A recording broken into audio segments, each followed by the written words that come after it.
It's the High Stakes Fantasy Football Show on Better Sports Network.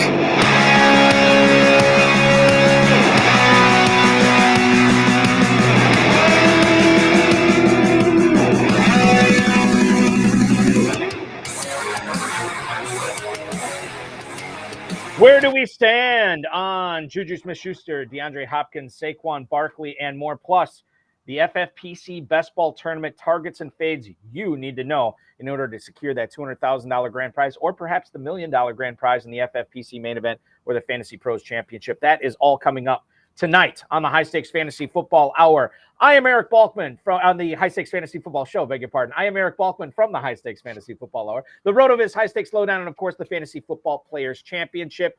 You are watching live on bettersports.com. And all the social media channels that go with Better Sports and the FFPC. So glad you're spending your Thursday with us, and we plan to make it worth your while with my special guest co-host this evening from the 33rd team. You follow him on Twitter at FF_Wheeler. It is Kev Wheeler. Kev, welcome in, man. Thanks for having me. Appreciate it. It's exciting because I know you've drafted a lot of the Superflex and Never Too Early Best Ball teams with the FFPC, and I always like to bring on people who have not only knowledge like you do, but skin in the game too. And it's been, you've been drafting for a while now, right? Yeah. FFPC, I've dabbled here and there. A lot of times it's when I'm doing a stream with the Goat District, right. or I did one last night too, just to kind of get into the FFPC mode. But I've been hitting Underdog like crazy just because it's so easy and convenient and fills quickly. But I start drafting usually. I think this year I might have held off until after the Super Bowl, but I'm thinking usually it's January and and I'm doing playoff fantasy football too. Like I tried to regulate myself a little bit this year, but I'm not so good at that. Yeah, well, few of us are that strong. That's just the way it is.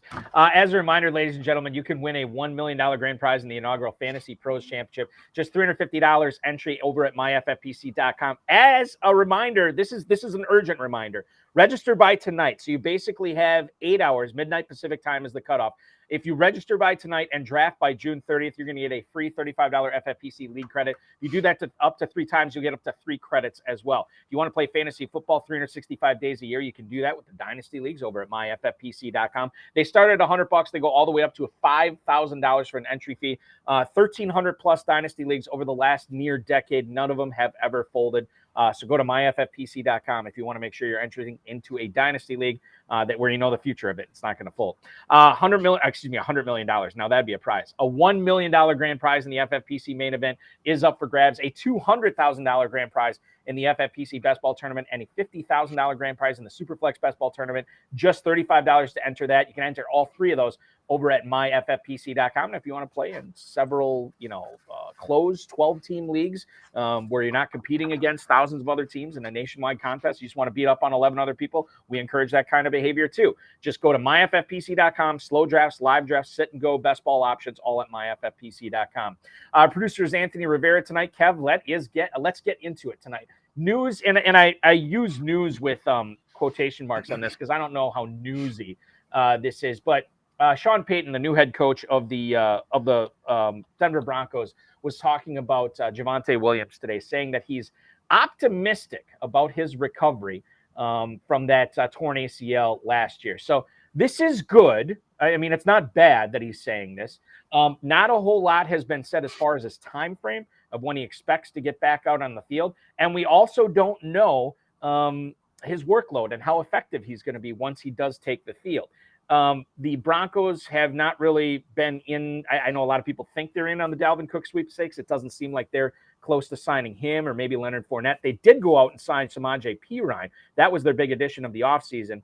I guess the question here that we need to sort of unwrap is how healthy do we think Javonte Williams is? And if you're drafting in the FFPC Best Ball Tournament right now, and you're looking at Javonte Williams, he currently has an ADP of running back 30, Kev, at the 803. Is that a spot you want to be interested in him? And if so, when do you expect to see, I don't want to say league winning, but effective Javonte Williams play this season? So at 803 is probably when I start looking at him, the 8th round. when has a new coach never ever been not optimistic about guys coming back from injury, really? And Sean Payton's one of those guys I got to kind of look back into. Does he tell the truth? Is he straightforward? We know Pete Carroll, pure lies. Don't ever listen to anything Pete Carroll says. But certain coaches will tell you exactly what's going on. I think this is just he hasn't heard any bad news, so we shouldn't react to any bad news. We should go about this as if he'll probably be slow getting back into the rhythm. Maybe we see him at 100% week 6, and in which case he ends up being a steal in the 8th round. In any tournament, especially. If you're playing in a best ball tournament, you have to keep an eye, especially after round 5 or 6. Your eye has to be on those playoffs. If you're drafting now, you know how to draft a solid team, but what's going to put you ahead of the others and get you in that real money is what's going to happen in the playoffs. And if Javonte is 100% by week 6, that's really all I can ask for, especially in the 8th round. And I think the signing of Samaje Perine says we might see him earlier than that. Might, if they went out and signed a big name, I think it would say maybe he's on the back burner. But signing Perine, Perine's a very good backup running back. I don't see him as a replacement for Javonte in any way, shape, or form. Could be wrong about that. I think he's a solid fill-in, and they're just waiting for Williams to get to be 100%, and maybe that's week 6. But I think in the 8th round, that's what you're looking for. And that's a great point that you bring up, too, because if the Broncos all of a sudden signed Dalvin Cook, or they went out and signed Leonard Fournette, all of a sudden alarm bells will be going off in our minds about Javonte Williams. But right now, we have to kind of believe what the team is doing here. The team has not added anybody besides Perine, so that must mean they are actually positive about Williams' recovery from injury. Couple of questions, follow-up questions. That number one, if he does come back, so are you saying if he comes back in week 6, you imagine him getting a heavy workload right away and getting back to capital letters Javonte Williams, or is there a ramp-up period to that before we see that? And then number 2, when you are drafting in big national tournaments, like the FFPC Best Ball tournament or anything like that, how much of the playoff schedule is playing into your mind? How much of the end of the season is playing into your mind when you're on the clock and figuring out how the best way to construct your team? It depends on what running backs I already have. So if I have 2 running backs by the 8th round, I'm probably not even looking at running back. If I have 1 running back, I'm really crossing my fingers and hoping it. Actually, Javonte fits in as a 3rd running back. And that's what I'm saying. In the 8th round is when I start looking at him. Most of the time by the 8th round,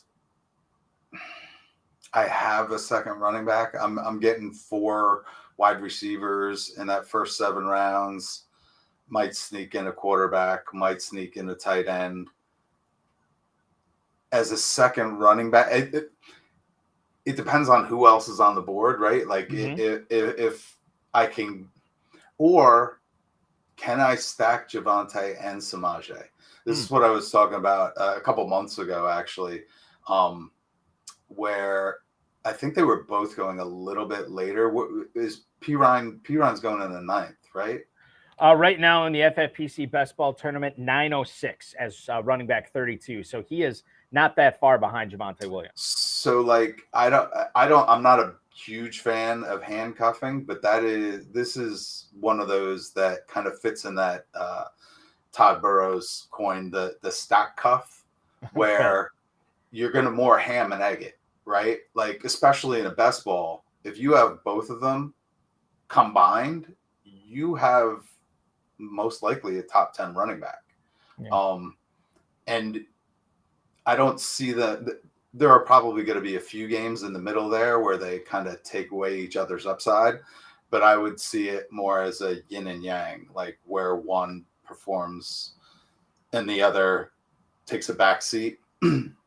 Kind of that shift, almost like I think it's what I was looking for Javante's rookie year when was Gordon there?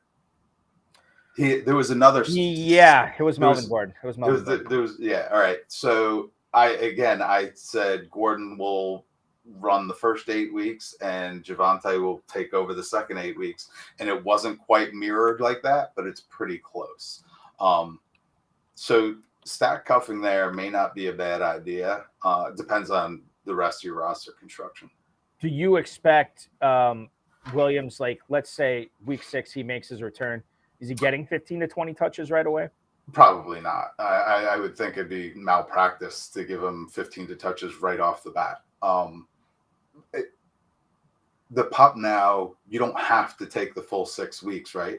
So, like, even if he worst case scenario, ends up on the pup, that he sits out for 3 or 4 weeks, it takes 3 or 4 weeks for him to get back in the flow. So, at worst, he's full force by week 8. And that'll get it done because you're still looking at more than half the season and the most Right. important weeks of the season, Right. The money weeks, he should be there for it. The Better Boss actually chiming in too, and I just looked at this. This is something you could pull off pretty easily.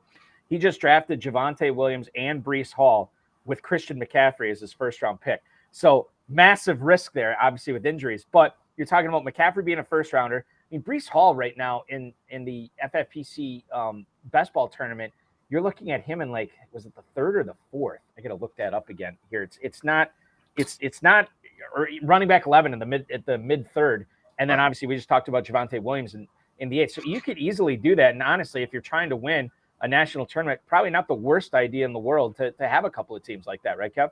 For sure.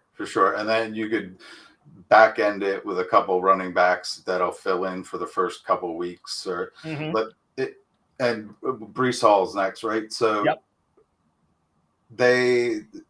word is he's doing sprints on the sidelines. He's another one though. Like, so it takes 3 or 4 weeks for him to get back into full flow. I'm fine with that. If he's at 15 to 20 touches by week 4, I'll take him in the 3rd round. I'm fine with that. And with the Aaron Rodgers at quarterback, they're probably going to be near the goal line a lot, and I don't see Aaron Rodgers sneaking any in. No, he doesn't. Now he might audible through a pass play. That's possible. But got to pad those stats somehow. It could end up passing to Breece too. Right. So. And Hall's injury was different than Javante Williams. Williams was, at least in the stuff I've read and heard, it was more of a significant injury to some other damage around his ACL. Breece Hall's, I think, was clean.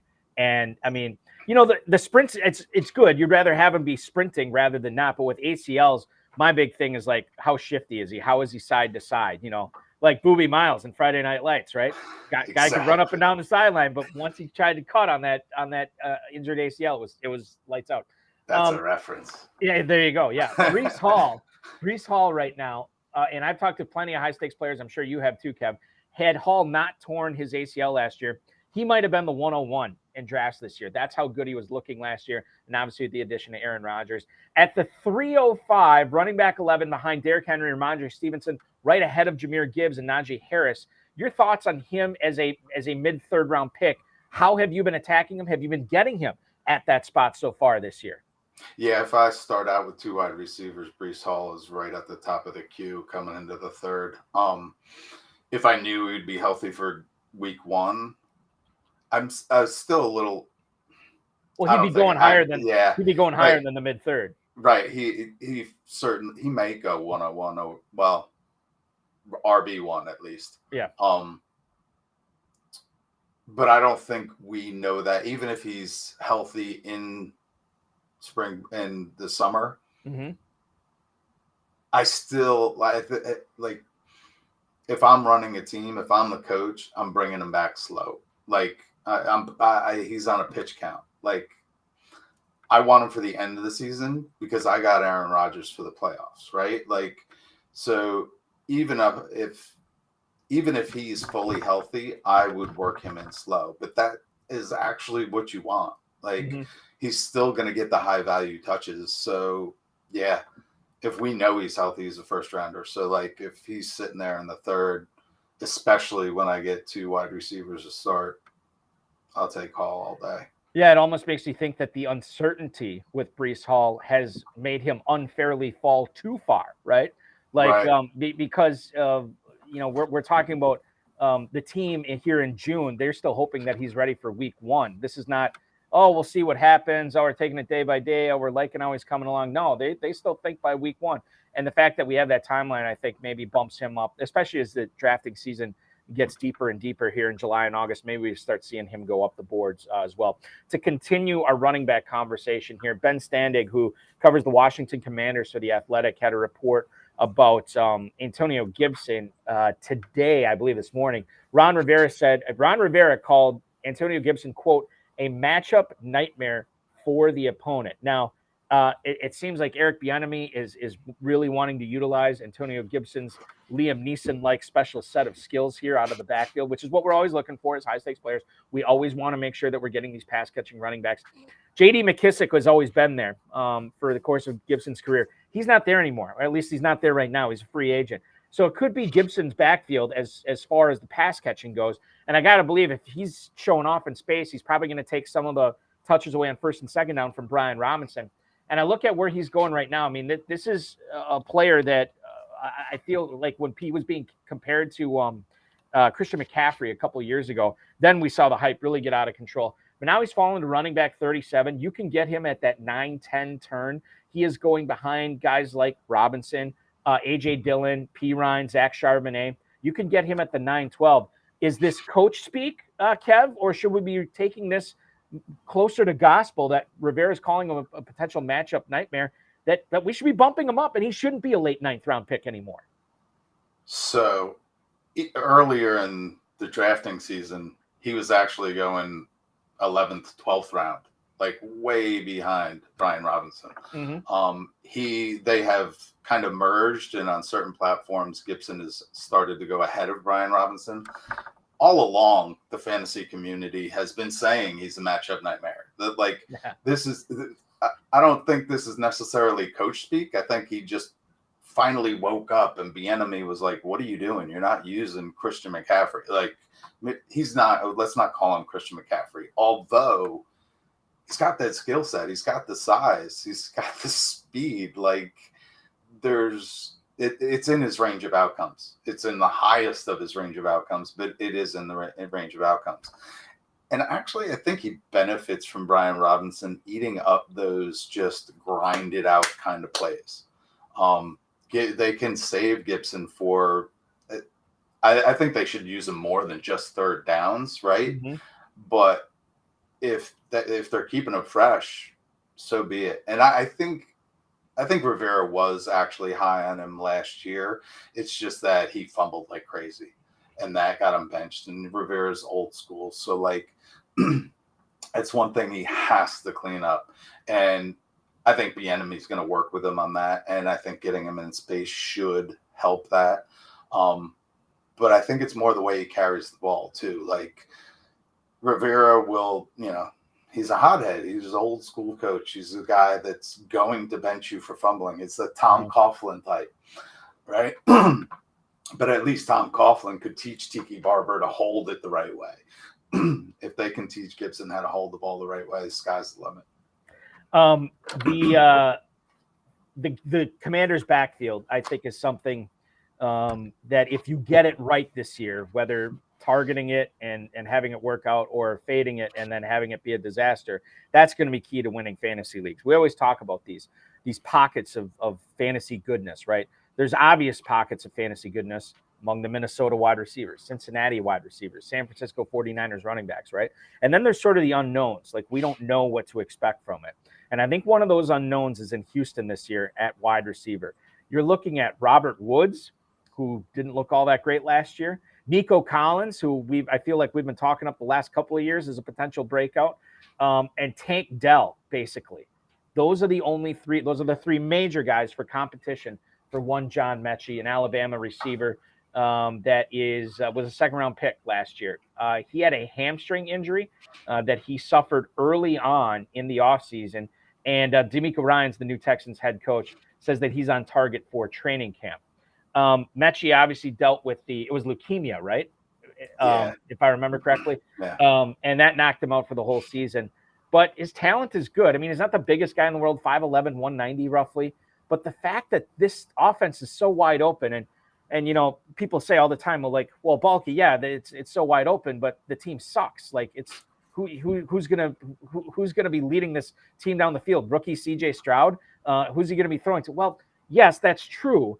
But at the same time, if you look at historically, these teams still pass. They still move the ball. They still put up some numbers. Somebody has to catch the ball here. And I look at John Mechie in this offense. I mean, Mechie has just as good a shot as anybody to really make a case for, hey, I'm the Texans receiver to draft this year. He's going in the 17th round of the FFPC Best Ball tournament right now. Curious to know what your shares of him are like this year and your thoughts on the Texans wide receivers as it stands right now here in mid-June, Kev. So in March and April, I was very high on him, and John Paulson was also high on him. If the people out there don't know who John Paulson is, reset everything. You need to know who he is. But the longer we get into this offseason, the more I'm thinking is like it's a feel-good story, and I really want to root for him. But he really, I feel like he was overdrafted in the first place, which, I mean, it doesn't matter at this point. It's still draft capital. He had, an 8.88 his final season in Alabama. You said he was small. His 40 time was slow, too. And if he already has a hammy, like, he's coming back from leukemia. And I feel like I said the same thing about, was it James Conner? We're going to see reoccurring injuries and I feel like I might have been wrong about James Conner because I feel like he came back and was bam. I'm a little hesitant, let's say, on Mechie at this point, but you're right. There's really nobody else. Nico Collins, I kind of like, but I think he's going in the 12th or 13th round. That seems a little expensive for somebody who hasn't ever done it before. And Robert Woods is old. Yeah, there's a possibility he can have a couple games here and there, and for an 18th round pick, I guess Robert Woods is just fine. And Mechie is a better pick, in my opinion. I think he's got more potential to actually put up numbers, but I actually feel like the main target on that offense is going to be Schultz. You know, it's the old narrative of the rookie quarterback relies on his tight end, but in this case, I kind of think it's probably going to happen that way. And not that I'm very high on Schultz, but and I want the best for Mechie. I really want to see him do well. But if he gets any higher than the 17th round, I probably won't be drafting him, right? Yeah. And I look at it right now, as far as the Texans pass catchers go, you're right. Schultz is the first one off the board. Well, technically, Dameon Pierce is the first one off the board in the 6th round. But then you're looking at Dalton Schultz at the 9-11. And then the first receiver drafted is Collins in the 13th. Mechie is in the 17th. Tank Dell and Robert Woods both in the 19th right now. And I think as it gets late in the game, to me, and you can probably speak to this better than I could, but if I get to late in the game in those national tournament drafts, and give me the Mechie, give me the Tank Dell. Robert Woods to me is he's swinging for a single, right? When you should be swinging for home runs at that point. And Mechie and maybe not necessarily Dell, because I think his skill set doesn't really represent the big home run type pick that you could get in the 19th round. But Mechie in the 17th, I like him there.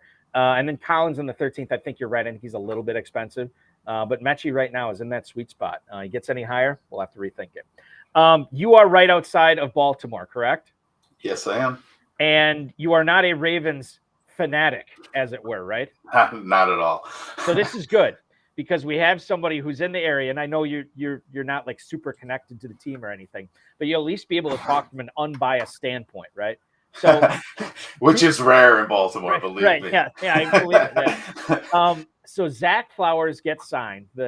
Zay Flowers gets signed, first round pick of the Ravens, and I think it's interesting because Rashad Bateman, and I saw Theo Greminger from Player Profiler tweeting about this, but Rashad Bateman got a cortisone shot. Thank you. I was going to say a Propecia injection. That's not what it is at all.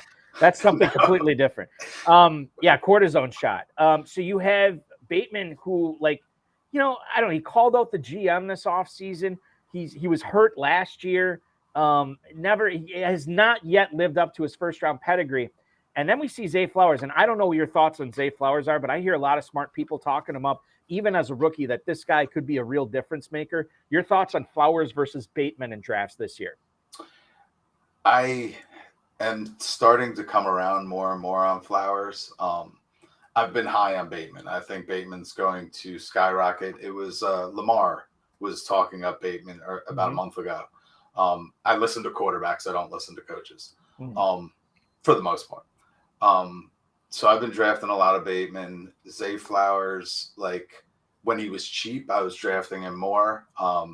Dan Williamson's high on him, and me, Theo, Dan, we're all in the same group chat because the GOAT District. But yeah, I've been much higher on Bateman. I might start to see that shift a little bit. But this cortisone shot was merely just a follow up to getting the screws pulled out from his Liz Frank injury. So Harbaugh is saying that it's nothing. Even there's a Twitter doctor, Deepak Chona. He's saying that it's really nothing. It's likely he's 100%. What does he say? Most likely outcome, still playing week 1, ramping up to 100% by the end of October. So maybe it is Zay Flowers coming out. Zay Flowers was underutilized in college because he went to BC. So you're not going to see amazing college stats. And we generally don't like rookies that have played 4 years of college, but he played 4 years of college during this COVID era, right? So everything is confusing to begin with. So anybody that played 4 years and is coming out this year, I'm kind of giving a pass to. So I answer is I like them both, especially if you can grab them in the 8th, 9th round after stacking, and you're stacking him with Lamar. Lamar has jumped up lately. Since he signed that contract, right? Yep. He was going 5th, 6th round. Now I think he's jumped up to 3rd or 4th, depending on the draft. 3rd. Yeah. That's a little bit expensive for me, but I overloaded on him when he was going in the 5th, 6th, and I was able to stack. So, and everybody's kind of bumped up too, except Beckham. Thankfully, he's. I didn't understand the 9th round Beckham when he first signed. It didn't make a bit of sense to me, but I guess follow the money guys were following him up, and I think that shifted. I think I see a Zay Flowers starting to move up, and he might be going before Bateman in some drafts now. It's very close. It's very, very close. Yeah. I'm looking at the ADP on Fantasy Mojo for the FFPC Best Ball tournament. Zay Flowers has moved up to the 9-11 on average. Rashad Bateman is at the 8-12. So Bateman's been falling a little bit. Flowers, I remember the days. Well, I mean, this was, when Beckham was still a free agent, but Flowers is behind Beckham. And then Flowers obviously got drafted. Beckham is now a Raven. Beckham's fallen to the end of the 11th round as wide receiver 51. Flowers is wide receiver 47. Bateman's wide receiver 44. So if you like Bateman and Flowers, if you like them both this year, you're kind of out just completely on Beckham, right? Pretty much, yeah. I don't think I have a single share, maybe one share. I mean, I've drafted hundreds of teams so far, so I'm sure there's a Beckham share laying around there somewhere. Yeah. But right now, I don't think I would even consider looking at him until maybe the 13th, and that's even if I have Lamar. Let's say I have Lamar and I couldn't get Zay or Bateman. Maybe that's when I start looking in the 11th or 12th. But I'm not reaching for him by any stretch, no matter what. I also remember the days when the contract thing was going on. You kind of alluded to this. And Lamar Jackson was quarterback 7 in the 6th round. Now Jackson is all the way up to quarterback 4 at the end of the 3rd round. Now, technically in the FFPC, if you wanted to, and I don't necessarily know if I'd sign off on this, you could start out with but you could get an Andrews Jackson stack. Is that something that you would be interested in? Yes, please.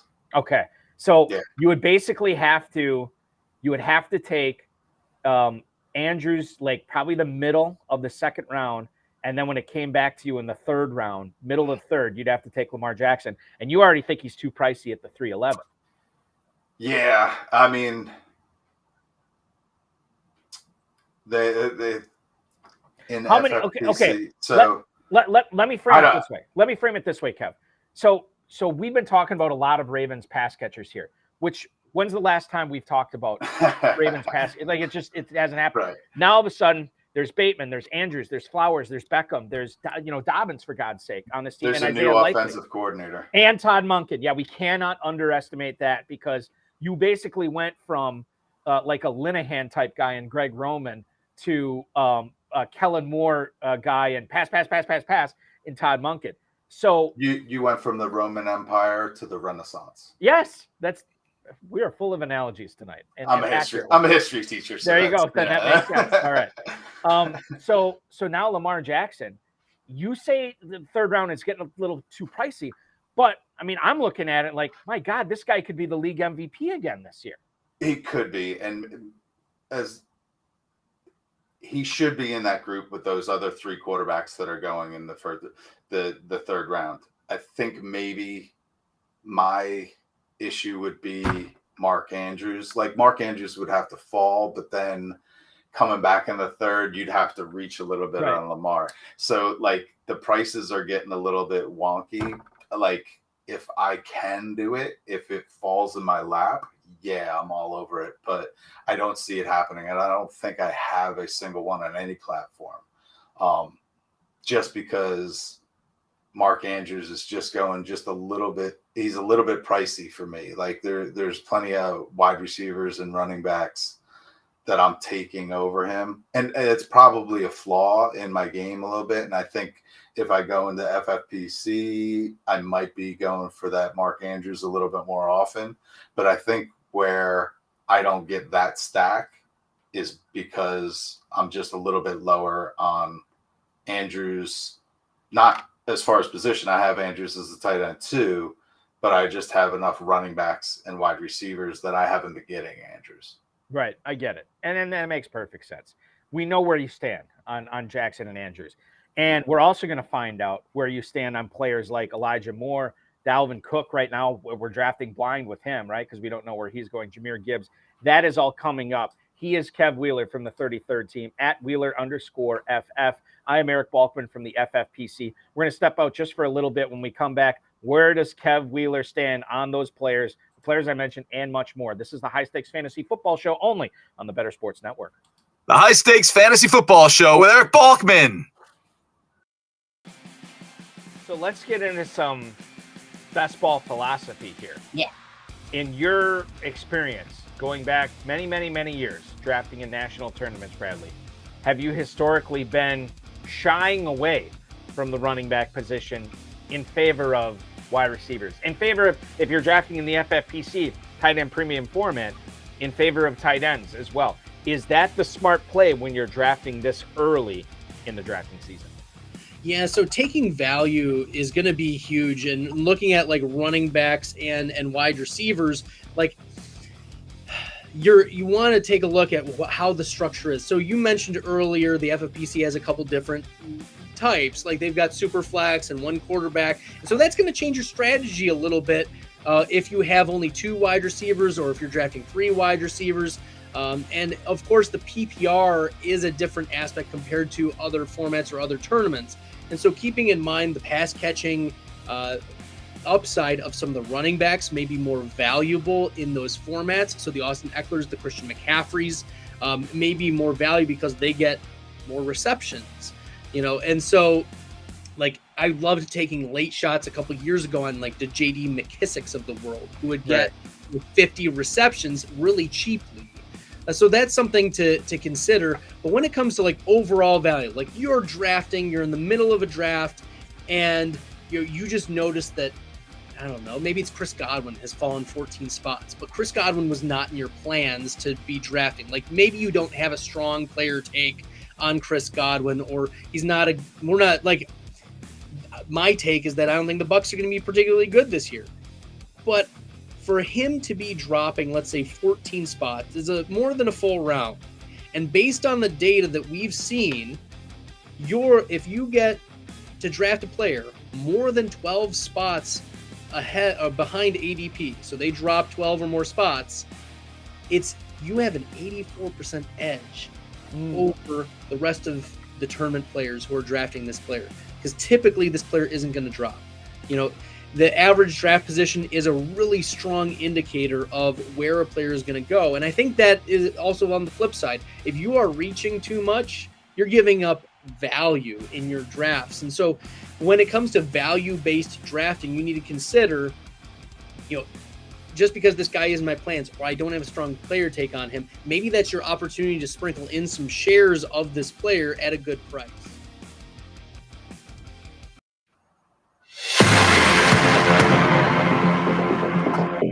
It's the High Stakes Fantasy Football Show on Better Sports Network. Where do we stand on Juju Smith-Schuster, Dalvin Cook, and others? Well, we're going to tell you here. He's Kev Wheeler from the 33rd team. I am Eric Balkman from the FFPC, and you know where else you can go to find out where Fantasy Alarm stands on these players? The Fantasy Alarm Fantasy Football Draft Guide, the all-sports subscription. Fantasy Alarm Fantasy Football Draft Guide is now available. Purchase for $26.99 or get it free with a monthly or annual all-pro subscription to Fantasy Alarm. You can start your free 7-day trial. A lot of frees in here, people. Don't be looking a gift horse in the mouth here. Start your free 7-day trial of Fantasy Alarm All Pro and get immediate free access to the draft guide. Just go to fantasyalarm.com. That is fantasyalarm.com. Kev, as we, high stakes drafting starts earlier and earlier every single year. I feel like with the FFPC, we've started doing drafts for the following year while the NFL playoffs are still going on.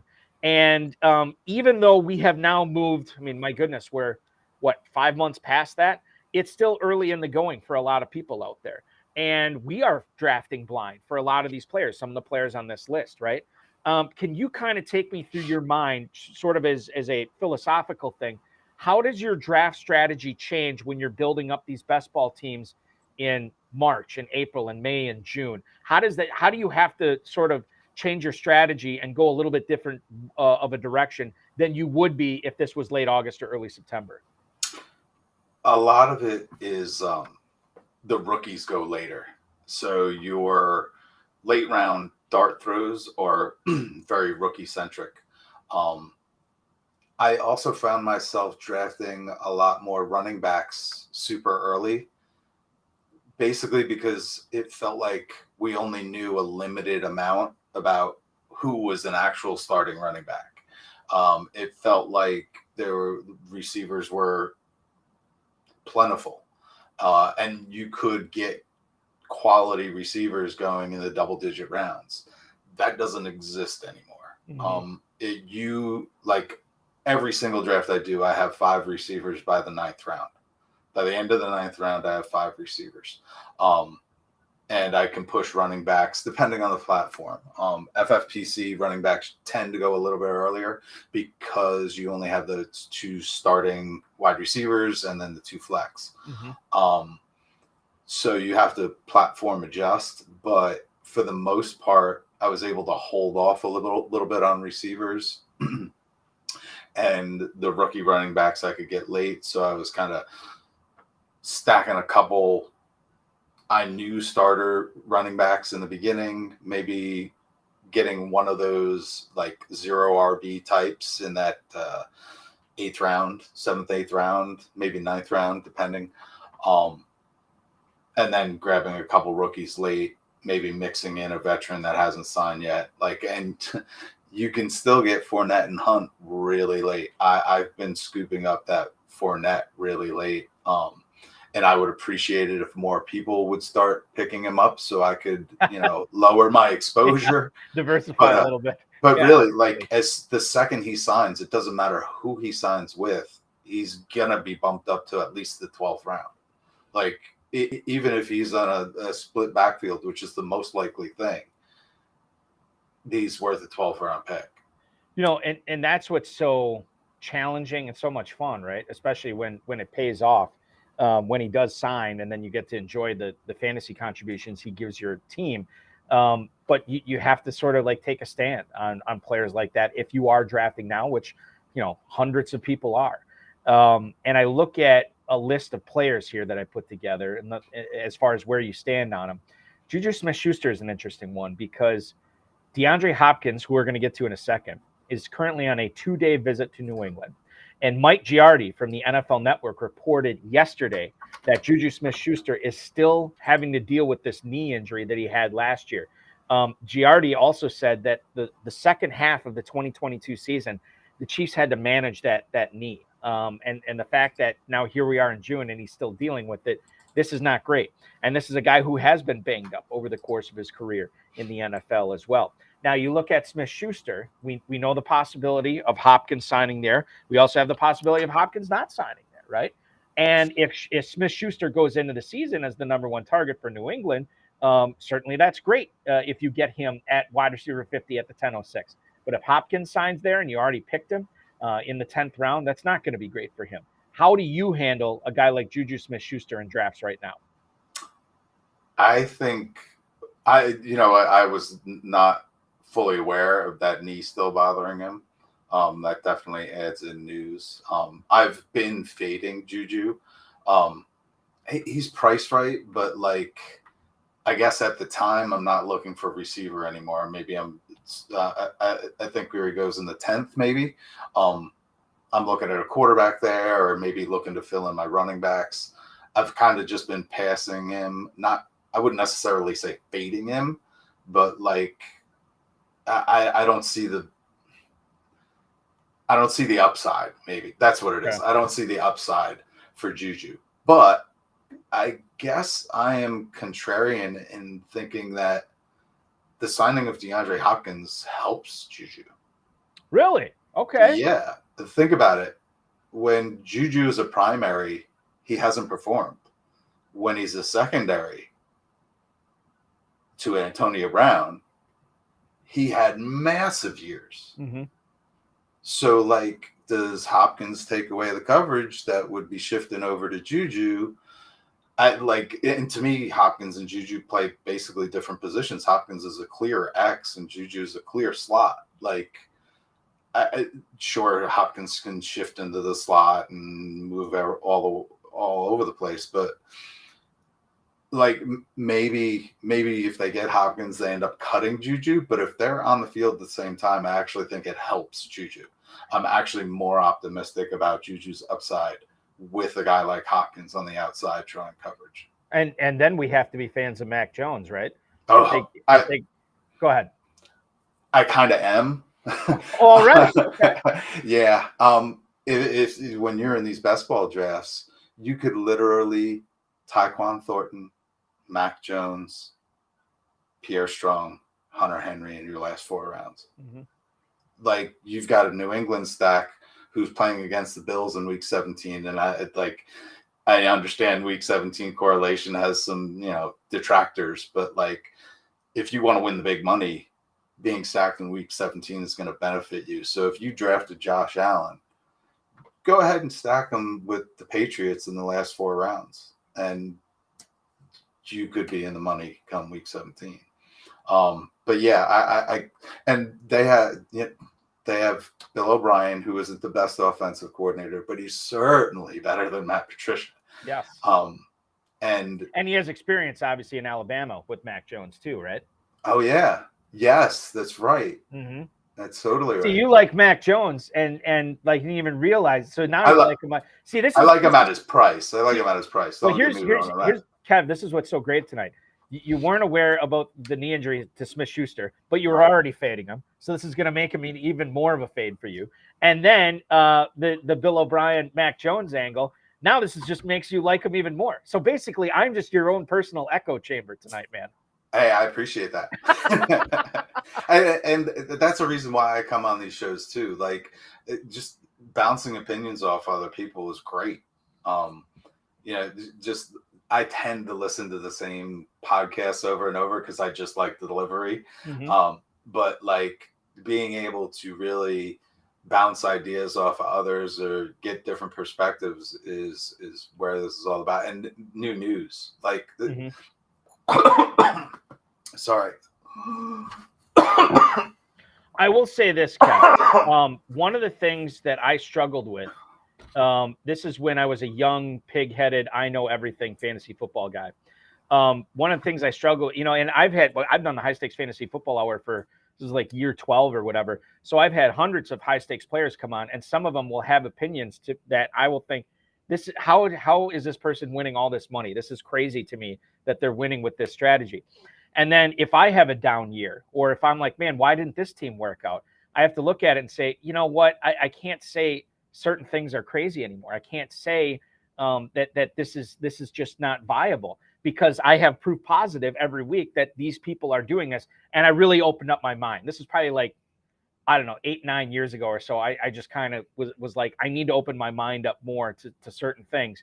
And I think it makes us better fantasy football players, as you alluded to. I mean, there is a lot of, the smartest man is the guy who says that there's much I don't know, right? And there is much we don't know, which is why we're always talking to people and trying to figure out the stuff that we don't know.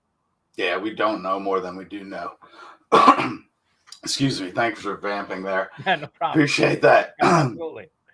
But a perfect example is that Liam Murphy, who's won many best ball tournaments, to listen to him, I know, no offense to Liam, but like, he kind of comes off as this like joking around kind of, I'm here for your entertainment. He's won 3 massive tournaments. Like the guy knows what he's doing. So like, yeah, it's a perfect example is just listening to others and their reasoning. Yeah, especially the high stakes players. Like being on a high stakes fantasy show, I feel like I have a little bit of imposter syndrome because I'm clearly low stakes and a little bit of mid stakes, and I've done all right here and there, and actually, but I mean, like with like Dan and Theo and JD and Shelly and all those guys. I mean, you're rubbing elbows with them all the time. So I mean, you basically, at least like you have the knowledge of a high stakes player, even if you're not playing, $10,000 buy-in leagues or whatever. You know what I mean? I'm trying to build that bankroll to get there. We all are. All are. And yeah, like those 4 guys you mentioned, we're in 4 different dynasty leagues together. So, I'm always competing with them. Right. And it's iron strengthens iron. Yes. Is that the term? Is Yep. that right? Iron sharpens iron. That's it. I don't think that's actually true, but okay, I'll go. we get what it means. Yeah, right. You could be right. Right. I'm no chemist. I'm not either. I want to get back to the New England situation with Hopkins. So this came out roughly an hour or so before we went on air, that the Patriots and DeAndre Hopkins ended their visit together today without a contract agreement, but they're still trying to push. According to Howe, who covers the Patriots for The Athletic, said that Hopkins left Gillette Stadium not before he took a photo with Patriots defensive end Matthew Judon and posted on Instagram. But the Patriots are putting on the full court press, essentially. Hopkins wants a lot of cash. I don't know if the Patriots be willing to throw him the big bag. I don't know anybody who is willing to throw him the big bag. But Hopkins is another guy, and maybe this is an easier guy to take a stand on here, Kev, because wherever he ends up, he should command a pretty big target share. And we saw last year, even with Colt McCoy throwing to him, he still was not only fantasy viable, he was an asset in your starting lineup down the stretch. Wide receiver 20 at the 409. Are we too high as an industry? Are we too high for high stakes players drafting him at the 409, or does that seem like a bargain for you at this point? It seems right about the right price. I've seen him going a lot before Arizona cut him. I saw him going at the end of the 3rd, early in the 4th. If he's dropping to the late 4th, I've actually started drafting him. Like he's starting to get into that range where I'm overloaded on Amari Cooper. Early in the draft season, I kind of was heavy on Debo. So he's right in that range. So I've started to filter in more Hopkins. And he's going to get to choose where he plays, right? So like, yeah, he's chasing the bag, but he wants to win too. Like, he's a competitor. And if he's willing to go back to Bill O'Brien, there has to be something in it for him. Do the Patriots pay him? I think if they have the money and if they have the cap space, I think they do. They've done it before with Randy Moss. And Hopkins isn't Moss, but he's 90% Moss. And like, do I think he makes it through the whole season healthy? I mean, I wouldn't bet on it, but if he does, he's wide receiver 1 numbers. Yeah. Like, he's a true alpha in this league. Like, you don't find Hopkins very often. To continue the Hopkins conversation, but in Cleveland here, let's talk about how it affects a guy like Elijah Moore. Hopkins could sign with his old buddy Deshaun Watson and be a Brown this year. And that would obviously, it might hurt more than anybody else, Elijah Moore in that offense.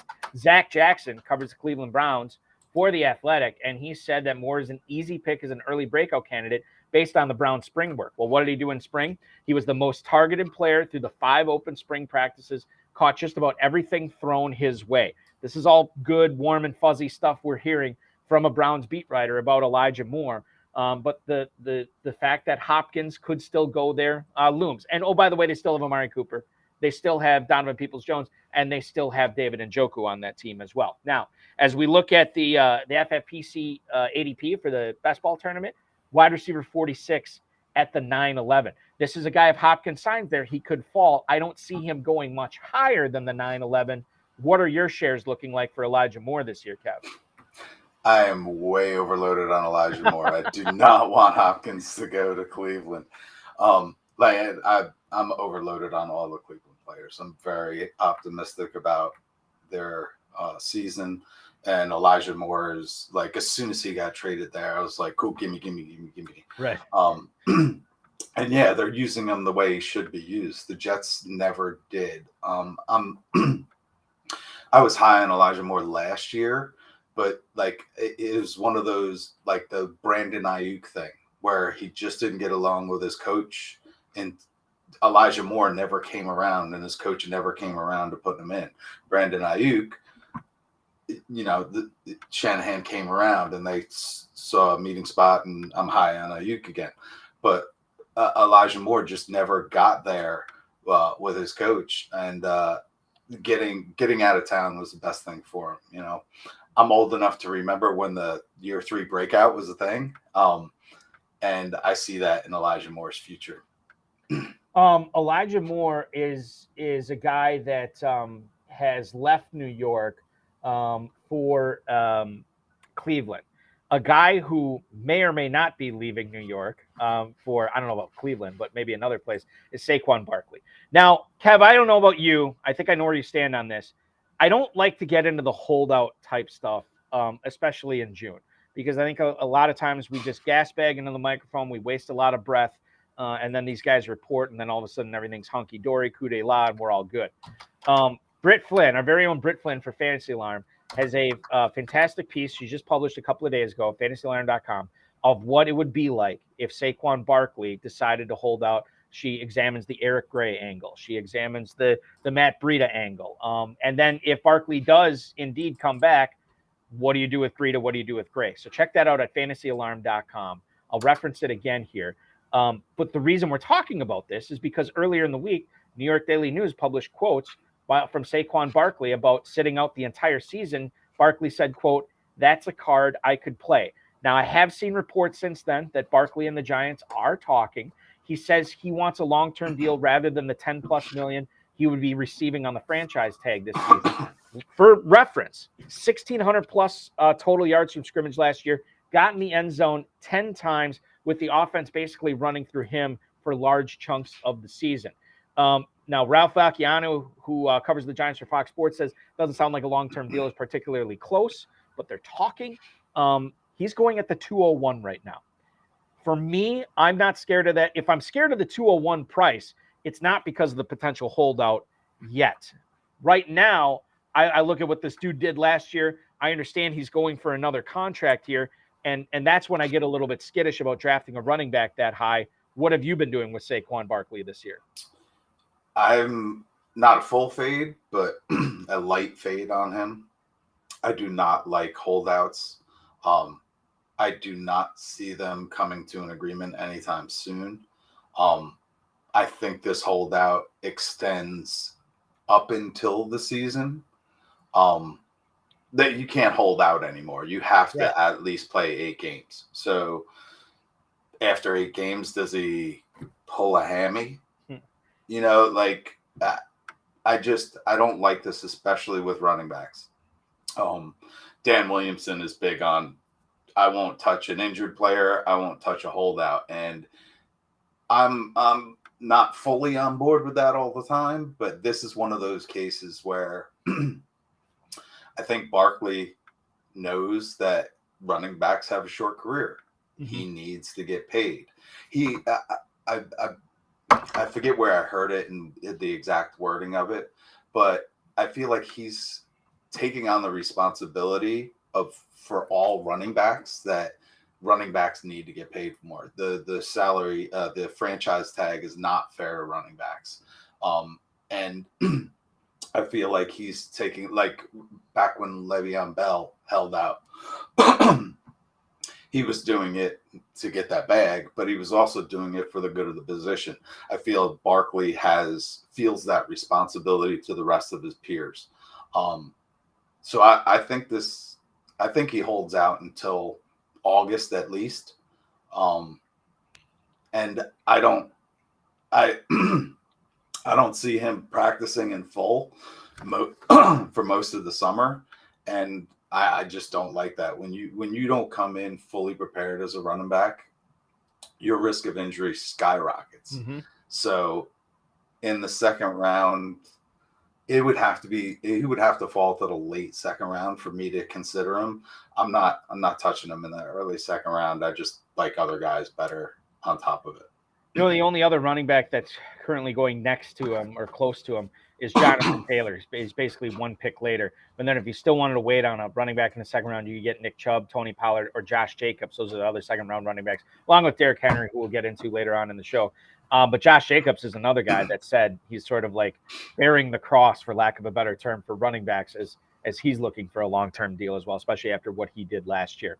And remember to check out the article from Britt Flynn. If this holdout continues, and if it does hold out, the holdout continues into the season, she'll tell you what to do with Matt Breida, Eric Gray, and then if Barkley does come back, what to do with Breida and Eric Gray on more. And maybe who knows, maybe Dalvin Cook or Leonard Fournette go there. I don't know.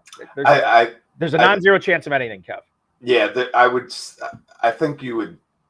I think they would sign somebody that isn't a complete no name, but like not a headlining name. Okay.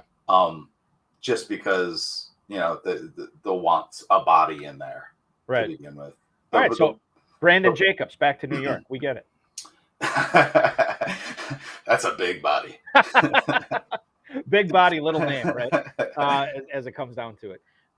Yeah, you know, and this is why I don't like to get into the whole holdout discussion, because there's so much, you know, this standoff is going to last for a while. And now, you know, training camp is still like 5 weeks away, 6 weeks away, or whatever it is. So we got a ways to go on that one.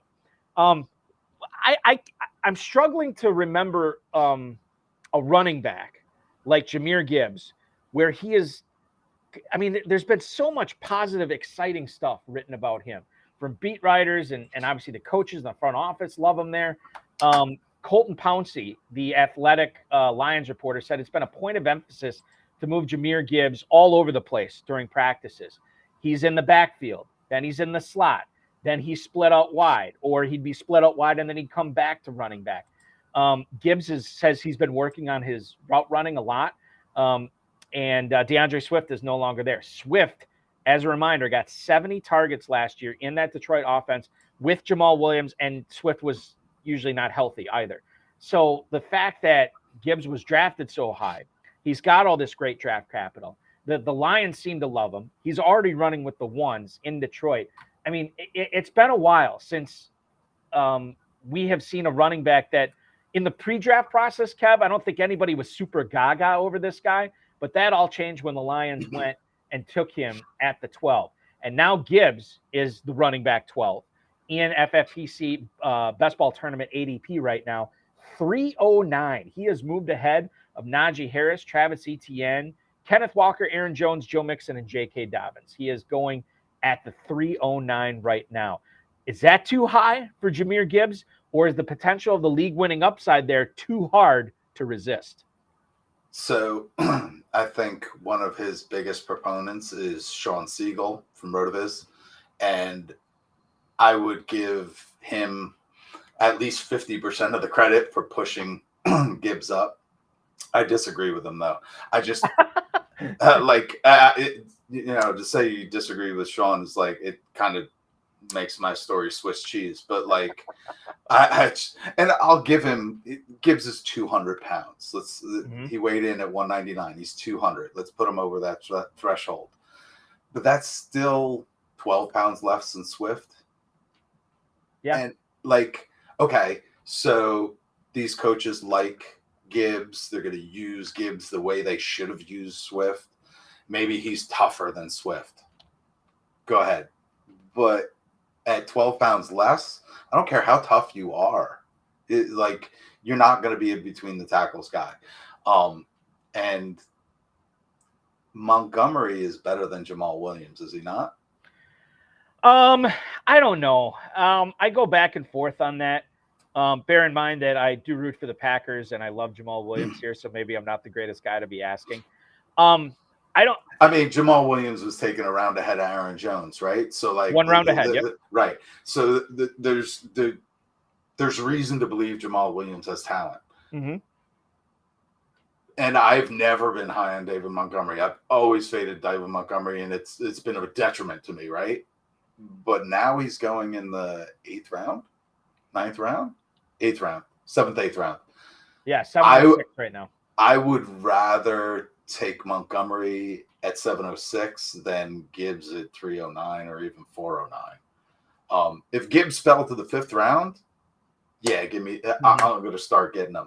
And I got plenty of Gibbs before the draft in the 7th round where you could scoop him up for value. Of course, that's it. And I still wasn't. I was mainly drafting him in that 7th round because if he gets drafted with decent capital, and I mean, decent capital would have been 2nd round. He was drafted at 112. Yeah, that's why he skyrocketed. But I still don't see them giving him he's not going to be a bell cow. He's not at 200 pounds. And David Montgomery is at least adequate. Like, they're going to use David Montgomery. I mean, at best, it's a split backfield. I do like Gibbs in the 5th, not where he's going. And I think as far as league winning upside goes, yeah, that's great. But you also have to consider the potential pitfall of taking a guy like that in the 3rd round where maybe he doesn't live up to what you're hoping for. And then at that point, now you get your arm tied behind your back because you missed on your 3rd round pick when there was other guys there. So I think that it's a cautionary tale. Obviously, some people are, quite frankly, there's probably always going to be at least one person in my drafts that likes Jahmyr Gibbs better than me. I don't know how many more shares. Like you, I actually got in on him in a couple of best balls prior to the NFL draft and in the 5th round, right? And so then I was really happy about that. I don't really foresee myself getting a whole lot more of Jahmyr Gibbs shares based on how the high-stakes players are treating him. Now, Dalvin Cook, let's talk about him because right now we are completely drafting blind. We have no idea where he's going to sign. Well, maybe we have some idea where he's going to sign. Running back 25 at the 6'10 right now is where Cook is. He is going behind the aforementioned DeAndre Swift, Cam Akers, and Rashad White. He's going ahead of James Conner, Isaiah Pacheco, and David Montgomery. So that's what we're looking at with Cook. Now, I know this does not necessarily fall in with how you normally like to formulate your best ball teams and construct them. But Dalvin Cook, if he's staring at you at the end of the 6th round, is this a guy you want to be in business with? Because as soon as he signs, I'd like to believe his ADP is going to shoot up maybe a round and a half. Yeah, it depends on where he goes. I mean, please, I don't want him to go to Miami. I have so many shares of. I have a good amount of A-Chain pre-draft. or even right after the draft. But I've been grabbing Jeff Wilson a bunch too. Okay. Yeah. So, and Jeff Wilson's in the 14th round or whatever, so like no big loss. But it really depends on where Cook lands, and I need to look again at how Cook did last year. But like, he's not going to get the number of touches, is he? Like, is there a bell cow type role available anywhere? No, I mean not as it stands. Right. He got basically last year. He played number one. He played in all 17 games, which is good. He got just under 1,200 yards on the ground. Only had 200-yard games. He did get eight rushing touchdowns. He tallied another 2 catching the football. 39 catches, 295 yards. I mean, it is what it is. But the fact that he can go into a certain state, maybe you're right. Maybe he doesn't. It's just not in the cards for him to shoot up around round and a half, unless there is some sort of injury, and then a potential starting running back, maybe not a bell cow position, but the lead ball carrier in a certain backfield, because, similar to what happened with Cam Akers a couple of years ago, right? I mean, that opened up a ton of touches for Darrell Henderson. So I don't know. I guess maybe he's waiting for an injury. He's waiting for a situation to open up. But yeah, I mean, right now he's just going to be another cog in the machine, no matter where he goes, the way I see it. Yeah. And at 6'10", he becomes an option at 6'10". I think I don't start really scooping him back up until maybe he hits the 8th round. Mm-hmm. I mean, there is a point where you go, okay, now I can take the risk, or now I'm willing to. But I just usually I envision a landing spot where he fits in. And yeah, Miami, he would fit in, but I don't think he gets over 50% of the touches in Miami either. He can't. I mean, there's just no way. Right. Yeah. And Miami, he doesn't fit in Miami. I know that's all the chatter, and I keep bringing it up because it's the chatter, but he doesn't fit their scheme. It would totally go against everything they're doing there in Miami. It doesn't make any sense. And maybe that's what I'm looking for, somewhere where it makes sense. The Giants, I don't see the Giants paying him. No, that's the thing. Nobody's going to pay him what he wants to get paid. Mm-hmm. The Vikings are going to be on the hook. He most likely goes back to Minnesota. Mm-hmm. But then Minnesota has plenty of options too. They could just turn to Fournette. I don't know. I think it was Austin Martin on the GOAT District podcast a week or two ago. Said, who could use a running back like Dalvin Cook? The Minnesota Vikings. You're dead right. That is, that's another guy I listen to too. Yeah. The thing is, we're probably not seeing this situation resolve itself anytime soon, and that's the thing. And I think you pointed out too, 6'10", you consider him there, but he's 28 years old. Mm-hmm. Who nobody's going to pay a 28-year-old. His best football is pretty much inarguably behind him. Yeah. Right. So and he can be adequate. He can be good, but he's going to make $23 million for sitting on his ass. Yeah. I think about too, Aaron Jones could have been in this situation this year, but he ended up taking this pay cut to stick with the Packers, essentially. Giving up $5+ million, I think what it was, because he and his agent could see, look, if the Packers are going to release you, you have one of the highest cap numbers for any running back in NFL history. Unless you restructure, you're going to be on the open market. This is what happened to Dalvin Cook, and now we don't know what he's going to get paid. It may be very little too. This is why it's time for Barkley to hold out. Mm-hmm. As when running backs hold out, I gotta watch. I gotta listen. It becomes important, and Dalvin's not holding out. But how much does he cut his salary in order to play? It just doesn't make sense financially. It's tough. It's very tough, and people who are facing him on the clock in their queue at that 6-7 turn. It's going to be a tough decision to make. I don't know if we have the answers on this, but we can definitely tell you that to consider them there. Obviously, as always, look at your team construction, look at what your team looks like thus far, and then make the best possible decision with all that information here. We are way up against it. I want to step out and take a quick break. When we come back with Kev Wheeler from the 33rd team, he's going to tell us some of the targets and fades he's looking at in the FFPC Best Ball tournament, as well as what he has done so far this year in all the national tournaments he's been participating in. I'm Eric Balkman from the FFPC, the High Stakes Fantasy Football Hour, the RotoViz High Stakes Lowdown.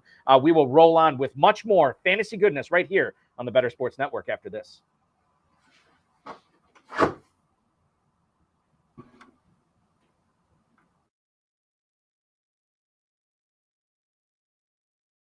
What can we expect from you out there on the track tonight? Listen, I have a wife, 2 kids. I have, full-time jobs. I'm never nervous. I don't even know what that word means. Can you explain what nervous means? No. I'm ready to have fun. I've never done anything like this before. I got asked to be a part of this.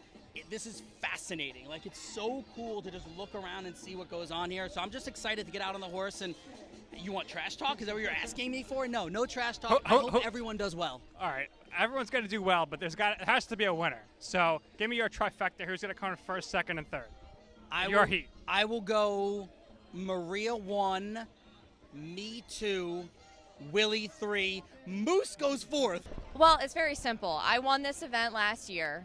I won my heat, and so the defending champ has to be the favorite. Now, that makes me a little nervous just because I feel like it's hard to repeat. There's a little pressure when you're the favorite, but that being said, I'm still optimistic. So your heat, it's you, yes. Moose and Keith from Better Sports Network, and Willie Colon. I think Keith might be my stiffest competition, and I asked for this because I actually recruited Keith, if you didn't know. So Keith, if you win, you're welcome. Malusis is very good. I mean, he knows what he's doing, but I'm going to go with Maria.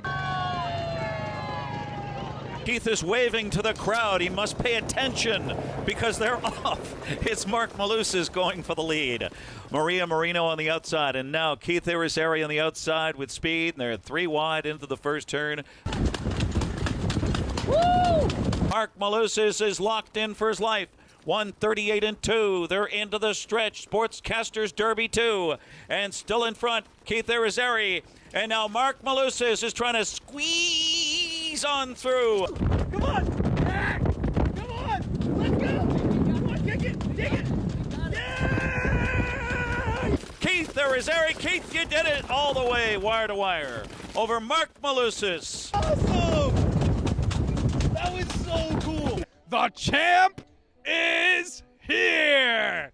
Keith, what was it like being out there? Adrenaline rush. You were doing the Instagram Live, so there was no panic. You looked cool, calm, collected the whole time, and you won it.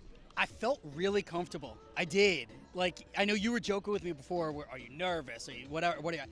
David, the driver, was awesome. He's like, we're going to win this. I said, all right, let's win this. And he said, let's go. Yeah, I just felt really comfortable. I did. It was fun. We're in the lead. I got Maria Marino on the right side of me, and I'm like, oh my gosh, she's going to beat us, right? And then out of nowhere, you see Moose coming up this way, and we feel him breathing down our neck. And I'm like, Moose no, on the loose. Watch out. Moose was definitely on the loose, and we just got Moose by a neck, a nose, whatever you want to call it.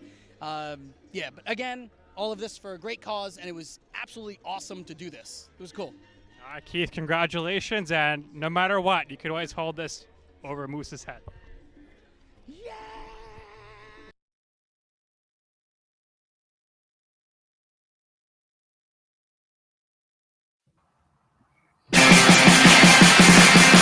It's the High Stakes Fantasy Football Show on Better Sports Network. 13 minutes past the top of the hour here on the High Stakes Fantasy Football Show, getting into hour number 2 a little bit late. This is what happens when you try to figure out what to do with Dalvin Cook at the end of the 6th round in the FFPC Best Ball tournament. He is Kev Wheeler from the 33rd team. Follow him on Twitter right now, ladies and gentlemen. You probably already are, but if you're not, at FF_Wheeler. Remember to register. I'm Eric Balkman from the FFPC, by the way. Register for your Dynasty startup drafts now at myffpc.com from the $100 level all the way to the $5,000 level. We've been doing Dynasty for nearly a decade, well over 1,300 leagues. Not a single one's ever folded.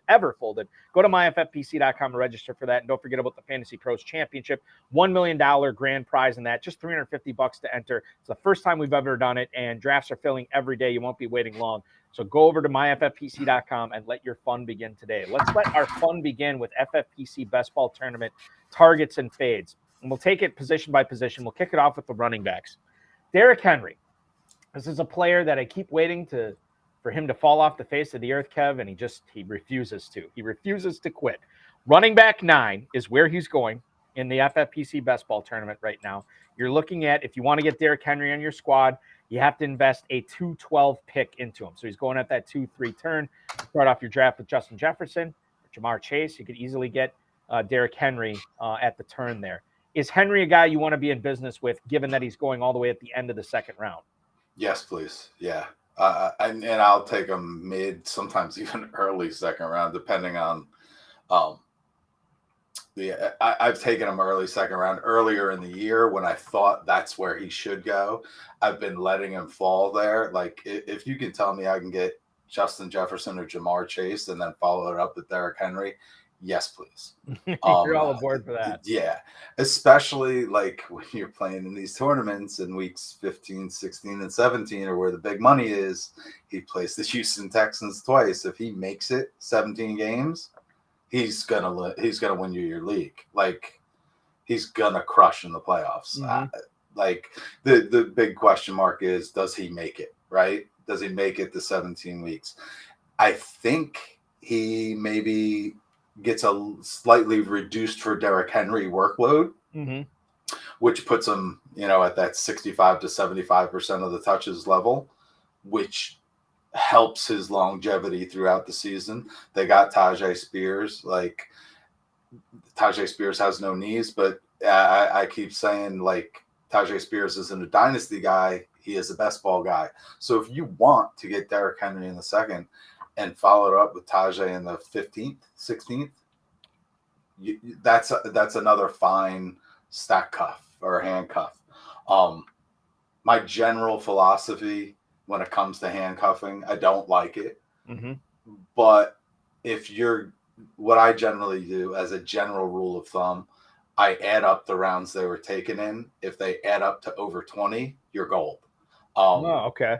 So, like, okay, that would mean you would have to get Tajay Spears in the 18th. I'm willing to, cut some slack if you want to feel more secure about your Derrick Henry pick. But I don't even need it. Like, I generally don't draft them in the same draft. But yeah, I'm all in on Derrick Henry. If for no other reason that when he plays, he's dominant. So maybe he's even better in redraft, right? Because when he's injured, you can replace him. Yeah, the hope is that he ends up playing 17 weeks though, or at least plays those last 3 games, and wins you your league. I think it all changed. I used to be like a religious handcuffer. Like, I would do that all the time. And then there was a year where the Arian Foster, Ben Tate year, where Foster was like a first or a second round pick, and then Tate was like a 6th or 7th. And I'm like, God, I am really hamstringing my team here if I, utilize a 6th round pick on Ben Tate after I take Arian Foster. And that's sort of when I got opened up to the idea of like, okay, I should probably not be handcuffing at this, especially if I'm playing in a national tournament. Like I play in the Kentucky Fantasy Football State Championship, and you're trying to beat out 1,000+ teams there. It's like, I'm going to take my elite running back early, my Derrick Henry early, and then I'm going to take other people's handcuffs, right? Because it increases the variance, and obviously this is how you win by having teams like that. That's where I stand on it. And I think, and the other thing I'll point out too, kind of what you said, if you don't like Henry, if you don't think he's going to get it done this year, then yeah, you should be drafting Tajay Spears in the 14th, 15th round or whatever it is, because he should be in for a big year if you don't like Henry. Another guy that injury really destroyed him a couple of years ago, Cam Akers. Is he a target for you right now? He's running back 23 at the 608. This is DeAndre Swift, Rashad White territory, Dalvin Cook territory as well. Cam Akers in Los Angeles, the team's not what it used to be, but it's still, he is still the guy to draft as far as the starting running back goes in Los Angeles. Do you like him in the late 6th round? Yeah. I can't say I know I'm overloaded on him. I'm probably somewhere in the vicinity of 20%. It's generally around I'm looking more at receiver, or if a quarterback slides, you could Herbert's been sliding a little bit lately. But yes, and Cam Akers in the 6th, I'm great with. I think that's a fine RB2 for you. His last 4 games, he had over 100 yards in every game. I don't want to say he's back to 100%, but he's close enough. And look, at the beginning of last season, they wanted to start Kyren Williams. I think that was a report. And Kyren Williams, like literally in the first play of his NFL career, which was on special teams, he got hurt. So we never got to see that. So yeah, there's probably some timeshare, but I still think Akers is around that 60% of the touches. He's the main back. And, the Rams aren't what they used to be, but they have most of the key components to that offense, and they have no defense. Right. So, if they can put it together, they could be in some shootouts. It's another, I don't want to say this out loud because I don't think I have enough of them, but Stafford is going 13th, 14th, 15th round. That shouldn't happen. I guess it depends on what platform you're on, but 14th round in the FFPC, quarterback 23. That doesn't seem right to me. No.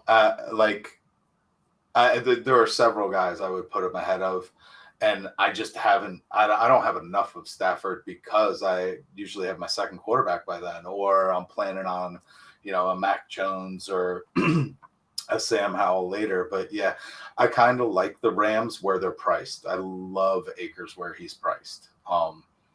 If he was getting up to that 5th or 4th round, no. But in the 6th round, yeah, I'll take all the Akers you got for me.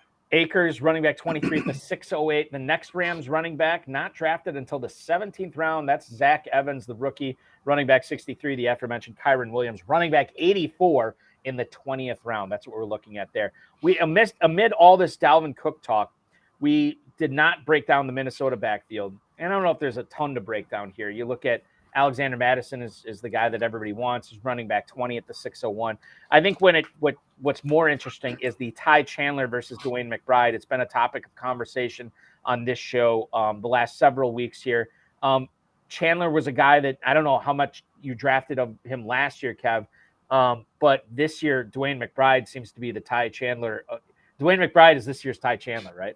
And it's so weird because you have all these people fighting for these guys saying, oh, it's Chandler, oh, it's McBride. As far as the guy behind the guy goes now in Minnesota, are you a Chandler guy or are you a McBride guy? I'm a mix-it-up guy. Mix-it-up guy, okay. And that's a fence-sitting cop-out, but it's true. Bradley. Stalder? Yeah. He pre-draft anyway. He was high on Dwayne McBride. Actually, it might have been pre-combine because I don't think McBride did that great at the combine. But he has just as many chances for touches now as Chandler, and Evan Silva is high on Chandler. So I'll mix them both. I trust Bradley. Evan Silva's. I don't trust everything he says, but there's enough there, right? That we have to give them both consideration. The one guy I haven't been scooping up is Madison. It's too high for him, too high of a price to pay. Yeah. If Madison was going, I couldn't even tell you where he's going now because he's not even on my radar at that point. If he was going after Akers, maybe I would consider him, but I think I still like Montgomery better than Madison. Maybe not. I really think either Dalvin Cook comes back or they find somebody else, or they really like Chandler or McBride. I don't think Madison ends up with a greater than 50% share of the touches. one of these other guys or both of them could cut into that. Right. And I think the other thing that we should bring up, and God, my apologies, I'm going to forget who tweeted this out, but I think it makes a lot of sense. Maybe Minnesota with drafting Jordan Addison this year, and obviously the midseason trade of TJ Hawkinson, they already have KJ Osborne, who looked like he was kind of breaking out last year, and the Justin Jefferson, the best receiver in football. Maybe they're just going to sling it all over the field, and the running game is a little bit overrated this year. I don't know. There's at least the non-zero chance that happens too, where maybe none of these guys return the fantasy value of where they're being drafted right now. I think that's a possibility as well. Better Boss chiming in, Dwayne McBride. He's Team McBride for going forward as far as the guy behind the guy in Minnesota. That is the running backs. Let's move on to the tight ends, and I guess we'll shift from one McBride to the other. Trey McBride in Arizona. This is a player who was the first tight end off the board last year in a pretty bad tight end rookie class, Kev. But now you look at him in Arizona, we don't know who the quarterback is going to be, at least to start the season. We have an idea. And we know Kyler Murray at least is slated to come back at some point this season off his torn ACL. But McBride in Arizona this year, second-year tight end. This is when we normally like to draft him in redraft. Tight end 24 at the 14-11. That doesn't seem right. He should be going higher. Yeah, and I was the one pushing him up draft boards early in the season. I had to back off just because I was getting way too much exposure. And when I backed off, all of a sudden he's going in the 18th, 19th. Well, it depends on I'm sure in FFPC he's not going in the 18th, 19th, 20th. No. But 14th round right now. All other non-tight end premium platforms he is. 14th round.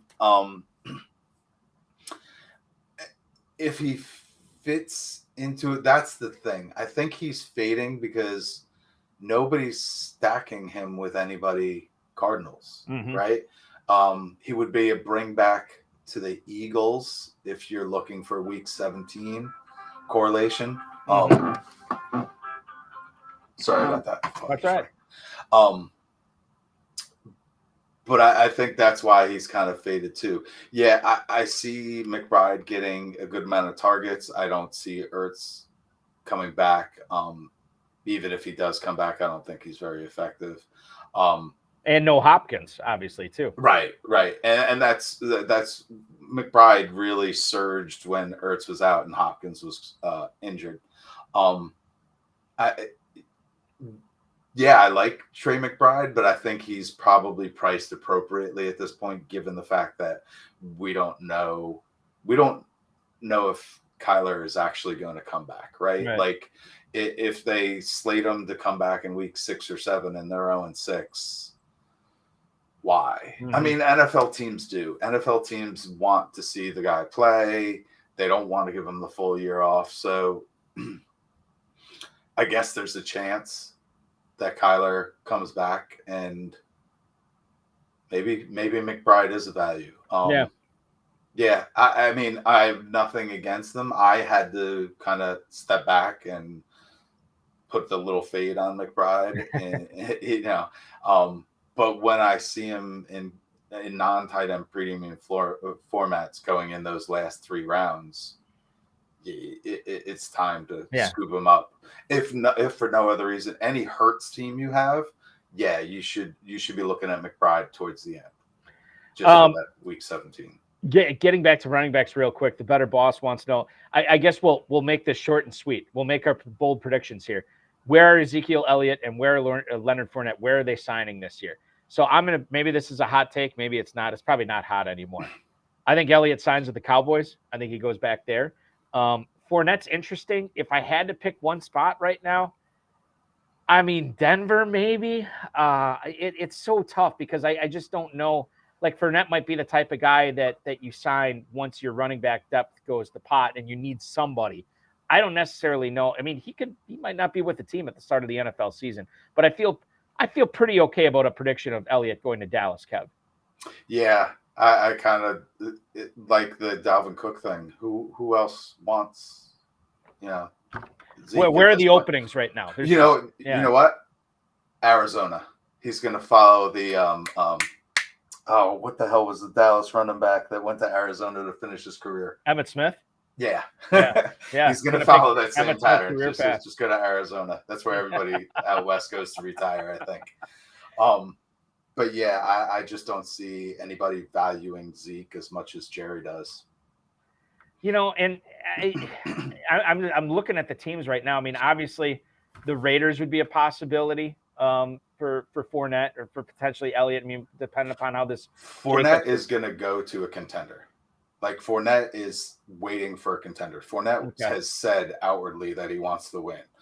Like, I guess he made his money and he's not all that concerned about it. He's come out and said he wants to go to a winner. Like, he enjoyed being with Tom Brady because he likes winning. He spent the first 4 years of his career in misery over in Jacksonville, not winning. So, like, I think that's it. And I kind of like Fournette with the Vikings. But then again, that becomes a crowded situation. It's really tough. Like, there aren't. What about what about this one? What about Baltimore? Dobbins isn't practicing yet, right? I have so much Dobbins. This is going to kill me. This was like breaking when we were doing the first hour. Right. I didn't bring it up, but Harbaugh said he was missing because of some soft tissue injury, and then Dobbins came out and said, "No, it's because I'm not happy with my contract." So that could be interesting. Isn't Dobbins still on his rookie deal? I don't know. Maybe he just wants to get paid now because he already had that knee injury. And he doesn't want to, he knows how fragile his career is. Maybe that's what it is. I don't know. That could be. I actually feel better about that because I don't think that holdout would last. I think Baltimore says, okay, here goes an extra $1 million. Get your butt in practice. Right. Like, just throw it out there. Because at that rate, it's a matter of principle. Like, but I mean, if Dobbins were to hold out, Fournette in Baltimore would be like, woo-hoo. He's going into his contract year. I'm looking at it right now. Dobbins did not say whether he was dealing with the injury or not. Bill Hollywood also saying that New England has always wanted Leonard Fournette as well. That's totally true. I could see that as well, especially considering James Robinson is no longer there. You know what? I have never shared this Leonard Fournette story on this show. I'll share it real quick. I have a friend who I went to high school with, and she moved down to the Baton Rouge area, and she worked at a sports bar down there and managed it for many years. Leonard Fournette, in his LSU days, used to come in once or twice a week. He would get the spin dip, Kev. That'd be his food du jour, but he wouldn't use the chips to eat it. He would just grab a spoon and just eat the spin dip with a spoon. And he was also a notoriously bad tipper. So maybe the money doesn't mean a whole lot to him because he's been saving his money all these years. The possibility. Well, he was a college kid. Like, I'm willing to cut some slack. Oh yeah, on that. And that was pre-NIL, right? So like, eating dip with a spoon is he's a big man. I mean, like, you got to get those calories in somehow, dude. Yeah. Oh. That's just, this old man. That's not going to hit the belly very well. And he probably went out and lifted and then ran and he burned it off in a half hour anyway. So what's the difference? It's Fat Lenny. Yes, Fat Lenny indeed. Cole Kmet, getting back to the tight ends. Why is he a value in FFPC drafts this year? Knowing that Justin Fields will now not only have Chase Claypool for a full season, he gets DJ Moore there as well. We can't forget about Cole Kmet. Yeah, I like Kmet. Again, he's another one that I drafted a whole bunch in the beginning of the year and kind of have just my exposure. I want to limit my exposure on certain players, so I haven't drafted them lately. But yes, if I draft Fields, I will stack him with Kmet. And Fields has been dropping a little bit late. I think with the Lamar surge, Fields has kind of dropped a little bit. So I've been scooping up a little more Fields. Whenever I have Fields, I'm going to stack him with Kmet. Kmet will probably be second in targets. Behind Moore? Yeah. I just think Claypool and Mooney kind of they'll get their share, but I think Kmet serves as that kind of relief valve. I do think they should limit Fields running a little bit. Not drastically, but Kmet would be important in that. they have a triumvirate of backs that they can use too. So I just think he's a quality tight end that when you draft Fields, you should stack with a tight end. Yeah, that makes sense. And I know a lot of people have been doing that in the FFPC as well. Cole Kmet, tight end 16 right now is where he's going, which I think is a little bit, it's lower than where he was going last year. But cash in on the value when you can now. Okay, so moving to Denver, the last thing I want to bring up here, tight end situation in Denver. Greg Dulcich, tight end 14 at the 10-10. Albert Okwuepenam, tight end 41, the reciprocal of 14. 41 going in the 19th round in the FFPC Best Ball tournament. We've heard Sean Payton be less than enthusiastic, to put it nicely, about Greg Dulcich before. What about Albert Okwuepenam in the 19th round? Is that a better value for you than investing a 10th round pick in a Dulcich? So it was until this week. Peyton has come out and said they want to use Dulcich all around the field. Yeah. I caught it in the tweet, and I'm trying to look it up, but I can't spell his name. But yes. I got it. So this was the trick is trying to predict what you're going to get defensively if you're going to get a nickel or base. Now this is Peyton on Dulcich. He can run. He's got good ball skills. You build on that. His menu is going to be lengthy in the passing game, and there's enough stuff we can do in the run game. So he's going to use them all over the field, like you said. So now all of a sudden, okay, let's flip it. Dulcich in the 10th round. Is this a good time to be buying on him, Kev? I mean, 10th rounds. 10th round tight end premium, obviously. Right. It's a tough decision for me, especially when you've got a guy like Cole Kmet going later, right? Mm-hmm. Like, it's just his price range. And if you want to stack him, the quarterback is going after him. So you have to plan on that beforehand. It just seems like too expensive a price for me. And especially with Albert O looming right there, and that could be we're going to use them all around the field as such the coach speak. Whenever anybody says we're going to use them all around the field, I think Jonnu Smith. Okay. In spurts, sure, fine. And don't get me wrong, there's a lot of people high on Dulcich, and if the coach is coming around to him like they did last year, there's no reason to believe he won't pay off value in the 10th round. I'm just looking at it that's not a zone that I'm necessarily looking at tight end in. There's a lot of potential boom tight ends a few rounds later. He's not a premium asset. There's a lot of receivers there until they trade Sutton or something. It just seems the cliche, too many mouths to feed. Mm-hmm. It just seems like that's the case there. I don't dislike him. I don't, and even the price isn't horrible. Maybe just if he goes in the 12th, all of a sudden I've got my eye on him. Right. But I like to stack my tight ends too, and usually I have a quarterback before Russell Wilson. I've been blending him in a little bit, maybe. And previous to this news, Albert O was my sneaky little tight end at the back there. He's not so sneaky anymore. I'm going to have to start drafting a little bit of Dulcich just so I'm at least even with the field on him.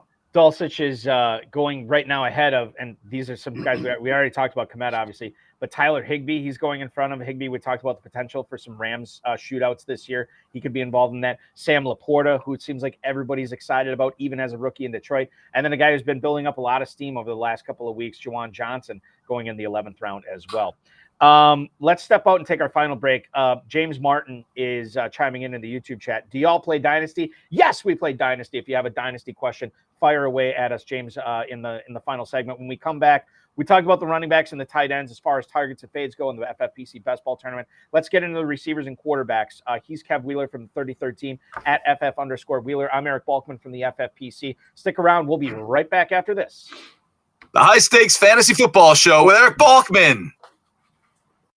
I feel like this is a quietly contentious point in Dynasty Fantasy Football, what it means to actually be rebuilding. Some people say you should never truly be rebuilding. How do you view the rebuilding versus competing dichotomy in Dynasty?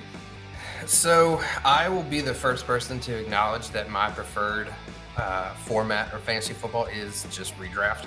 The years that I have played Dynasty, it has been I've drafted a win now team because I've seen people that have just gotten into the cycle of rebuilding and thus they just don't make any progress. So if you're rebuilding for the 5th year in a row, I just, I don't know exactly how you get out of it, but yeah, it's definitely something that can happen. And a lot of people, especially when we come out of the NFL draft, everyone's just instantly shipping off, draft picks and everything. So, I mean, it's definitely something that can happen.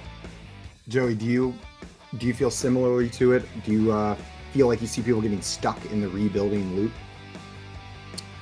I mean, I would say people that try to rebuild in the beginning of seasons, of their fantasy seasons, I see them get stuck in that rut. I would really try to only ever rebuild if I knew I was going to miss the playoffs. Like, I'm always trying to play to win, even if it's maybe I don't know. I think my big thing is the word rebuild is a much shorter time frame than I think most people say it should be. Like, they look at rebuild as like 3 years out competing. Rebuild, you're looking to compete next season. You know what I mean? Like, if you're doing it now, you're looking to revamp, and maybe there's a one season where you ship it off, but that very next season you should be competing. If you're doing it like that, I'm cool with it, but you gotta have a plan, not just keep getting the young players, keep getting the draft picks. Otherwise, you end up like Tim. Maybe not like Tim who gets a bye, but you make the playoffs, you're in that like 4 to 6 range every year, just hovering in the middle. Nothing ever gets better, nothing ever gets worse.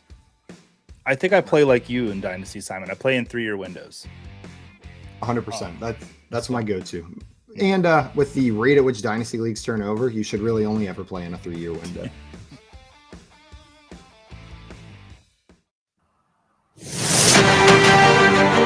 It's the High Stakes Fantasy Football Show on Better Sports Network. 19 minutes until we kick things over to Garrett Price and the Dynasty Nerds to take you into Friday, ladies and gentlemen. Kev Wheeler from the 33rd team at FF_Wheeler on Twitter is joining me as my guest co-host this week on the High Stakes Fantasy Football Show. I'm Eric Balkman from the FFPC. Listen, we're all fired up for fantasy football, and it has come, ladies and gentlemen. This is the week. Fantasy football is here at the Fantasy Alarm. The Fantasy Alarm Fantasy Football Draft Guide is now available, $26.99, or you can get it free with a monthly or annual all-pro subscription to Fantasy Alarm. You can start your free, F-R-E-E, if it's free, it's me, 7-day trial of Fantasy Alarm All-Pro and get immediate free access to the draft guide. Go to fantasyalarm.com, fantasyalarm.com. We got through the running back and tight ends that I wanted to talk to you about. Kev, let's kick off the wide receivers with a guy who's going to be not playing at the start of the season again this year. No, not because he tore his ACL. This time because he's suspended for gambling. It's 2023. I can't believe this is what we're saying, but this is what's happening. Jameson Williams won't be playing for the first 6 games of the season because of gambling. Is he a good best ball pick for you? Wide receiver 49 at the 10:06 right now. I love him at the 10:06. I was loving him in the 7th, even the 6th round of best balls early in the season. Yeah, I was definitely chasing the Jameson bandwagon, but yeah, he's dropped. I was overweight on him. I've lightened my exposure, but he's a great best ball pick. We were talking about several players who, for the first few weeks, we don't expect much from. So we don't expect anything from Jameson for 6 weeks. He gets 6 weeks to make sure he's completely healthy and back from that injury. And yeah, at the end of last season, they barely used him. But they're not letting him go. He made a stupid mistake. He's a young kid. I'm hoping Mr. Bite Them Kneecaps, Jason Campbell. Dan Campbell. Dan Jason Campbell. the Sorry. former quarterback for the Sorry. Washington. Yeah. My bad. Maybe Jason Campbell was a kneecap fighter too. You never know. I mean, he seemed like it a little bit. If I had to go through 5 offensive coordinators in 4 years, I'd be biting some kneecaps too. That might be the reason they kept leaving. Not joking. But yeah, I like his potential upside. I like the fact that he can play X receiver, and Jared Goff is going to be looking for that guy at that time. And I'm trying to think. Marvin Jones and actually Josh Reynolds can kind of cover you. You can grab them in the super late rounds, if not the last round of your draft, if you're worried about your first 6 weeks. But I'm not even worried about the first 6 weeks. Jameson in the 10th as your wide receiver 5. Mm-hmm. Like that's a no-brainer. Click on that all day long. Was it you? You might even coin this, but I was listening to the GOAT District podcast when you guys are doing a live draft. And it was either you or JD or somebody said that you have to come up with a code name for Jameson Williams. That was me. That was you. Whiskey Bill. Whiskey Bill is what we're referring to Jameson Williams as, to not drive up his ADP. And people are like, who's Whiskey Bill? Don't worry about it. That's the same thing we did with Bobby Trees. Bobby Trees is another one. Absolutely. We can now call him Robert Woods, though, because, Now we want to. We want to drive his ADP up. Exactly. Speaking of a guy who it might have his ADP driven up, Michael Gallup, is he going to bounce back this year? The year, he's a full year past the ACL tear. He's got to contend with Brandon Cooks, but no Dalton Schultz in this offense. I mean, he'll probably have less targets than he did 2 years ago when he had 1,000 yards. Was it 2 years ago?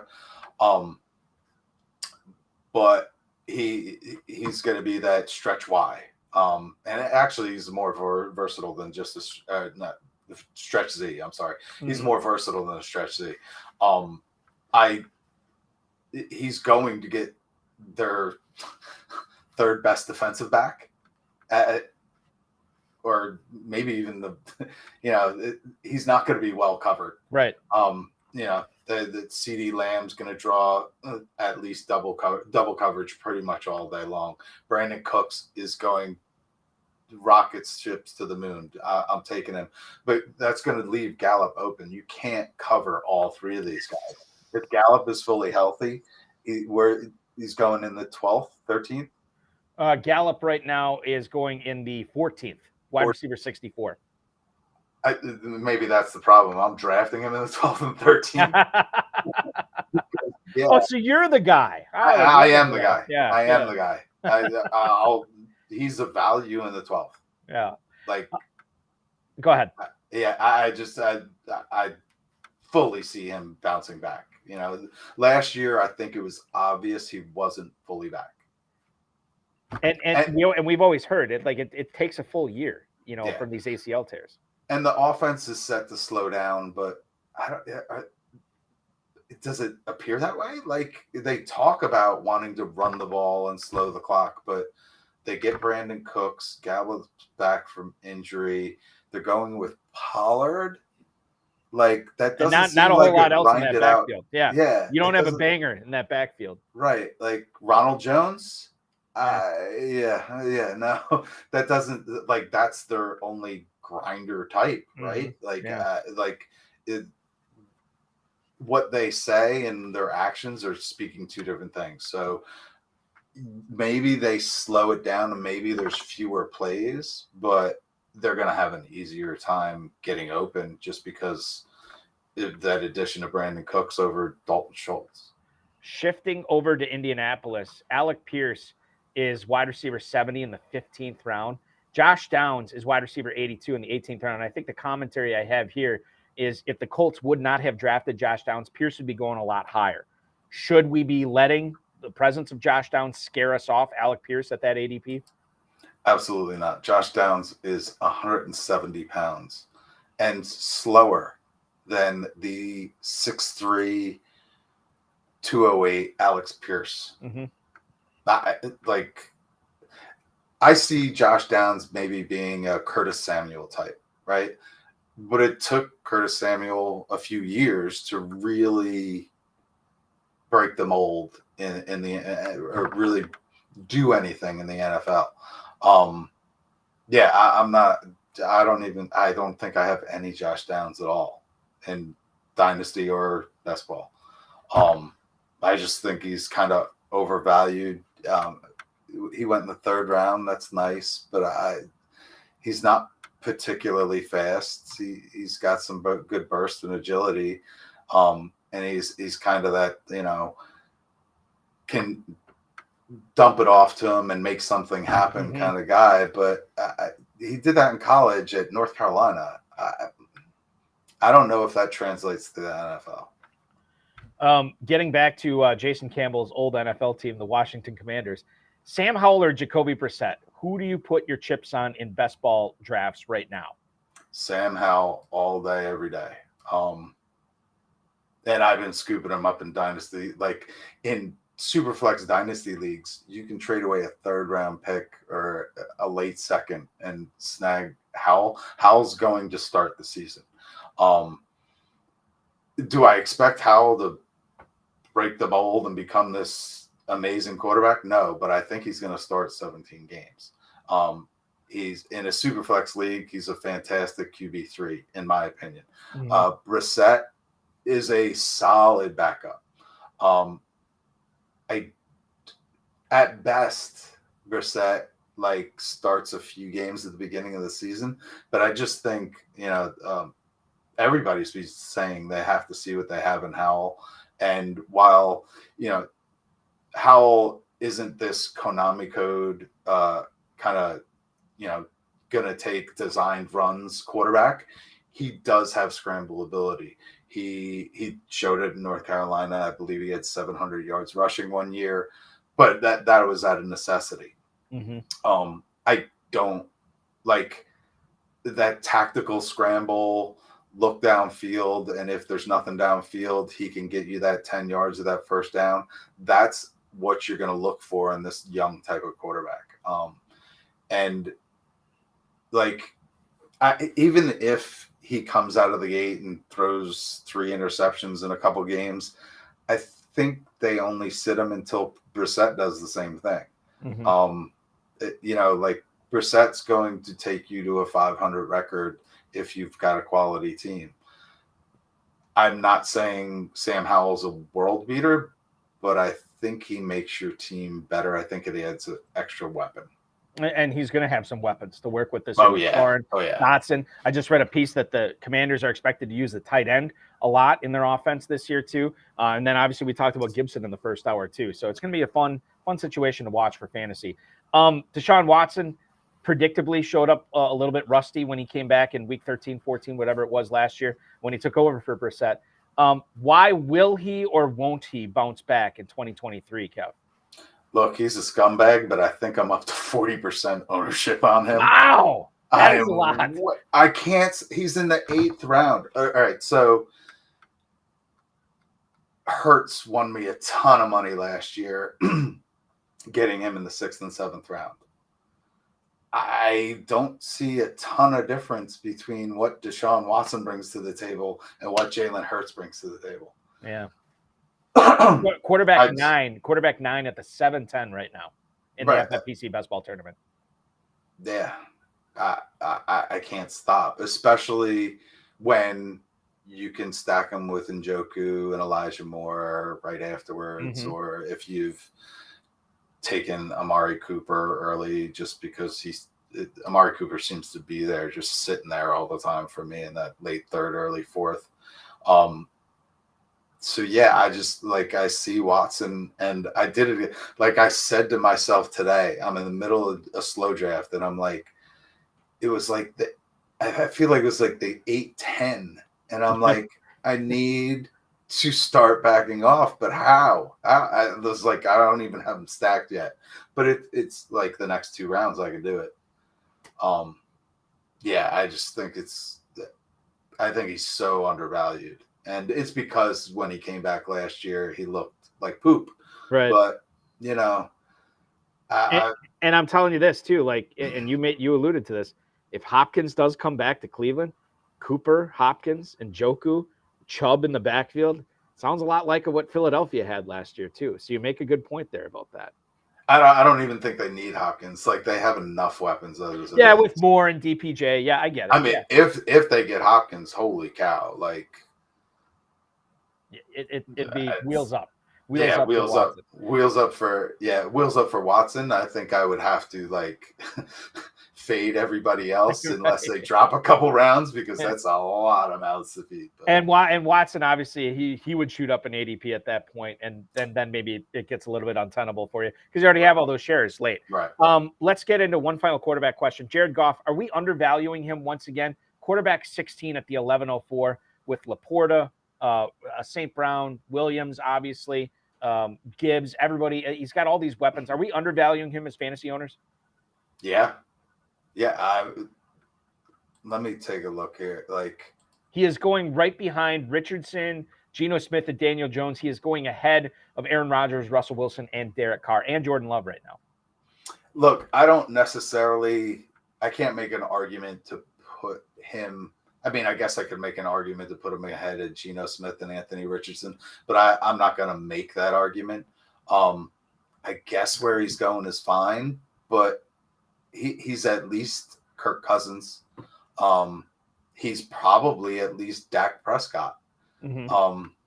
Yeah, just with all the weapons, what he did last year, like for when Goff was on the Rams, I thought he was all hype. I didn't think he was any good. But like what I started to see him do last year started to get me on that Goff bandwagon. Like, yeah, it was a strong Rams team that he took to the Super Bowl, but he has a supporting cast again. Like they are primed to make a run. They almost made the playoffs last year. Like I don't see any reason why they can't do that this year. I think he'll be a solid quarterback. I think he has the weapons to do it with. I don't see any reason. I have no hesitation drafting him where he's going. And I would even like if I'm grabbing Jameson Williams, I'm certainly looking to stack him with Goff. For sure.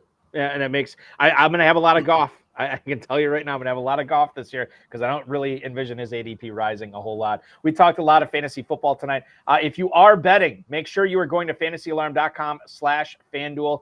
Deposit $10 or more. Your first bet up to $2,500. You get $2,500 in bonus bets back if you lose. FantasyAlarm.com/DraftKings. You're going to get bet $5. You get $200. That is limited through this weekend, through June 18th.